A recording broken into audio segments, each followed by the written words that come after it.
पैशाचा पाऊस प्रकरणात लक्ष्मीपूजेसाठी येणाऱ्या न्हाव्याला उदगीर ग्रामीण पोलिसांनी तेलंगणातून केली अटक।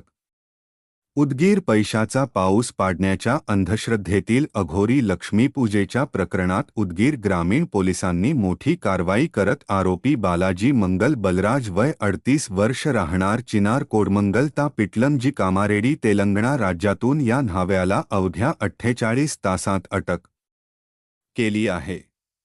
अघोरी लक्ष्मीपूजेची जबाबदारी या न्हाव्याकडे होती। उदगीर ग्रामीण पोलिसांनी तपासाची चक्रे वेगाने फिरवली। आरोपीचा माग काढत पोलिसांनी तेलंगणा राज्यात जाऊन त्याला ताब्यात घेतले। या प्रकरणातील आरोपींची पोलिसांकडून कसून चौकशी सुरू असून पैशाचा पाऊस पाडण्याच्या नावाखाली नेमका कोणता अघोरी विधी करण्यात येणार होता, या प्रकरणामागे आणखी कोणाचा सहभाग आहे का आणि या प्रकरणाशी संबंधित इतर व्यक्तींचा शोध घेण्यासाठी तपास सुरू आहे। 48 तासांत आरोपीला तेलंगणातून अटक केल्याने उदगीर ग्रामीण पोलिसांच्या तपासाची वेगवान कामगिरी अधोरेखित झाली आहे।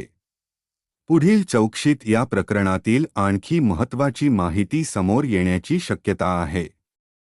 उपविभागीय पोलीस अधिकारी गजानन भातलवंडे, पोलीस निरीक्षक दिलीप गाडे यांच्या मार्गदर्शनाखाली police head constable Abhijit Lokhande, Santosh Shinde, महबूब सय्यद, युवराज जाधव या पोलीस कर्मचाऱ्यांनी तेलंगणात जाऊन आरोपीला ताब्यात घेतले।